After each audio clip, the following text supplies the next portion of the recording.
আসসালামু আলাইকুম প্রিয় লিসেনার্স, আশা করি সবাই অনেক ভালো আছেন। দেশ এবং দেশের বাইরে থেকে যেখান থেকে আমাদেরকে শুনছেন সবাইকেই জানাই তাই ওয়ার্ল্ডের পক্ষ থেকে আন্তরিক শুভেচ্ছা ও ভালোবাসা। আপনাদের সাথে ঘটে যাওয়া বা আপনাদের আশেপাশে কারো সাথে ঘটে যাওয়া সত্য ভয়ের ঘটনাগুলো আপনারা আমাদের সাথে শেয়ার করতে পারেন। আমরা আপনাদের ঘটনাগুলো সুন্দর করে উপস্থাপন করার চেষ্টা করব ইনশাআল্লাহ। আজকে আমি আপনাদের সামনে যেই ঘটনাটি শেয়ার করব এটি একটি সত্য ঘটনা। ঘটনাটি আমার এক প্রতিবেশী ভাই আমাকে দিয়েছেন, যার নাম নিলয়। তিনি একজন স্কুল শিক্ষক। তিনি আমাদেরকে যেভাবে গল্পটি বলেছেন আমরা ঠিক সেভাবেই আপনাদেরকে শোনাচ্ছি। ঘটনাটি ঘটে নিলয় আহমেদের চাচার সাথে। তার বাড়ি হচ্ছে নান্দাইল উপজেলা বালিয়াপাড়া গ্রামে। ঘটনাটি ঘটে 1988 সালের কোনো একটা দিনে। আমাদের গ্রাম থেকে প্রায় 2-2.5 কিলোমিটার দূরে অন্য আরেকটি গ্রাম রসুলপুর। ওই গ্রামে একটি ছোট বিল ছিল। বিল থেকে একটি খাল অন্য আরেকটি বিলের সাথে সংযুক্ত ছিল। তখন বর্ষাকাল হওয়ায় খাল এবং বিল ছিল পানিতে পরিপূর্ণ। যার উত্তর দিকে ছিল একটি শ্মশান এবং দক্ষিণ দিকে একটি কবরস্থান। সেই বিল থেকে যে খালটি বের হয়েছে ওই জায়গাটা ছিল আমাদের। তাই আমরা খালের মাঝামাঝি বাঁশের বানা বা নেট দিয়ে বাঁধ দিয়ে মাঝখানে মাছ চাষ করতাম। মাছ যাতে চুরি না হয় সেজন্যে বাঁধটি পাহারা দেওয়ার জন্য 2 থেকে 3 জন লোক পাঠানো হতো। বাঁধটির পূর্ব পাশে পানির উপর বাঁশের তৈরি একটি টং বা ছোট ঘর বানানো ছিল, যেখান থেকে আমরা খালটি ভালোভাবে পাহারা দিতাম। অবশেষে একদিন আমাকে এবং আমার এক চাচাতো ভাই হারুন আলীকে পাঠানো হলো বাঁধটি পাহারা দেওয়ার জন্য। আমি এবং হারুন খাওয়া দাওয়া শেষ করে সন্ধ্যার পর বাঁধটি পাহারা দেওয়ার উদ্দেশ্যে আস্তে আস্তে গ্রামের নির্জন মেঠো পথ দিয়ে যাত্রা শুরু করি। যাত্রা শুরুর প্রায় 1 কিলোমিটার যাওয়ার পর পেছন থেকে সাদা জুব্বা পরা এক বৃদ্ধ আমাদেরকে ডেকে বলেন, তোমরা ওদিকে যেও না, তোমাদের অনেক বড় ক্ষতি হবে। বৃদ্ধ লোকটির কথায় আমরা পাত্তা না দিয়ে সামনের দিকে চলতে থাকি। 10 থেকে 15 মিনিট হাঁটার পর আমরা খালটির পাড়ে গিয়ে পৌঁছাই। খালটিতে আমাদের একটি ছোট নৌকা বাঁধা ছিল। আমরা নৌকা দিয়ে খালটি পার হয়ে বাঁধটির কাছে গিয়ে পৌঁছাই। তারপর বাঁধের পূর্ব পাশের যে টং বা ঘর বানানো ছিল সেখানে বসে আমরা 2 জন কিছুক্ষণ আড্ডা দেওয়ার পর ঘুমিয়ে পড়ি। হঠাৎ রাত আনুমানিক 2টা থেকে 2:30টার দিকে একটা মেয়ে কণ্ঠের আওয়াজে আমাদের ঘুম ভেঙে যায়।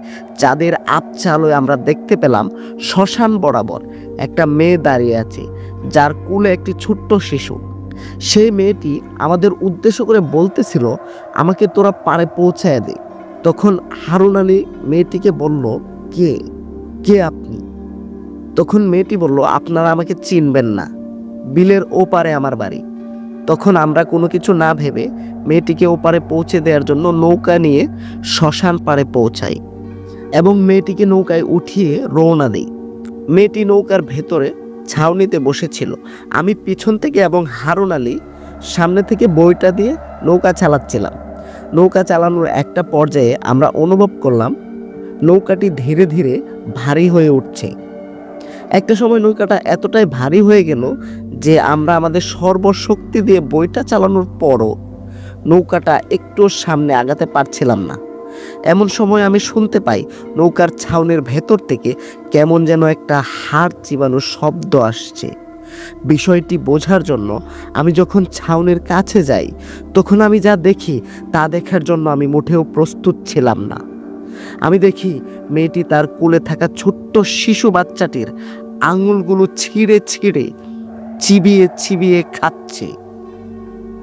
আমার দিকে চোখ পড়তেই মেয়েটি সেই বাচ্চাটির আরেকটি আঙুল ছিঁড়ে খেতে থাকে। এই ঘটনাটি দেখে আমি সহ্য করতে না পেরে নৌকা থেকে লাফ দিয়ে পানিতে পড়ে যাই এবং নুরুলকে বলি, জীবন বাঁচাতে চাইলে নৌকা থেকে লাফ দে। আমার কথা শুনে নুরুল পানিতে লাফ দেয় এবং আমরা সাঁতরাতে থাকি। হাঁটু পানিতে আসার পর আমরা দিক বেদিক হয়ে দৌড়াতে শুরু করি। কিছু দূর যাওয়ার পর আমি চারদিকে তাকিয়ে দেখি নুরুল নেই। তারপর হঠাৎ আমি শুনতে পাই একটা নারী কণ্ঠ চিৎকার করে বলতেছে, আমাকে বাঁচাও, আমাকে বাঁচাও। চিৎকার শোনার পর চাঁদের আবছা আলোয় আমি দেখতে পেলাম আমার থেকে হাত 20 দূরে একটা অবয়ব মাঝ বয়সী একটা মেয়েকে একটা বটগাছের ডালের সাথে ঝুলিয়ে জোরপূর্বক ফাঁসি দেওয়ার চেষ্টা করছে। মেয়েটিকে বাঁচানোর জন্য যতক্ষণে আমি মেয়েটির কাছে গিয়ে পৌঁছাই, ততক্ষণে মেয়েটি শেষ নিঃশ্বাস ত্যাগ করছে। যখন আমি মেয়েটির মুখের দিকে তাকাই, তখন আমি দেখতে পাই মেয়েটি আর কেউ নয়, মেয়েটি সেই যাকে আমরা নৌকায় করে পার করছিলাম। এই দৃশ্য দেখে আমার সমস্ত শরীর ভয়ে কাঁপতে থাকে। আমি চিৎকার দিয়ে যে একটু সাহায্য চাইব, সেই শক্তিটুকু আমি পাচ্ছিলাম না। আমি মুখ দিয়ে কোনো আওয়াজ বের করতে পারছিলাম না। তখনই অবয়বটি একটি ভয়ানক পৈশাচিক হাসি দেয় এবং বলতে থাকে, এবার তোকে কে বাঁচাবে? একে তো মেয়েটির জ্বলন্ত লাশ, তার উপর অবয়বকে ভয়ানক পৈশাচিক হাসি দেওয়া দেখে আমি বুঝে উঠতে পারছিলাম না কি করব। সূরা কালাম যা জানতাম পড়তে শুরু করলাম, কিন্তু ভয়ের কারণে কোনো কিছুই ঠিক হচ্ছিল না। অবশেষে নিজেকে বাঁচানোর জন্য দৌড়ানো শুরু করলাম। দৌড়ানোর একটা পর্যায়ে কোনো কিছুর সাথে হোঁচটকে পড়ে যাই। তারপর কোনো কিছুই আমার মনে নেই। আমি যখন জ্ঞান ফিরি, তখন আমি আমাকে বিছানার মধ্যে আবিষ্কার করি। আমি আমার বাবাকে ডেকে বলি আমি কিভাবে এখানে এলাম। তখন বাবা বলতে শুরু করেন, সকাল হয়ে যাওয়ার পর তোমরা যখন বাড়িতে আসছিলে না, তখন আমি এবং গ্রামের কয়েকজন মিলে তোমাদের খুঁজতে বের হই।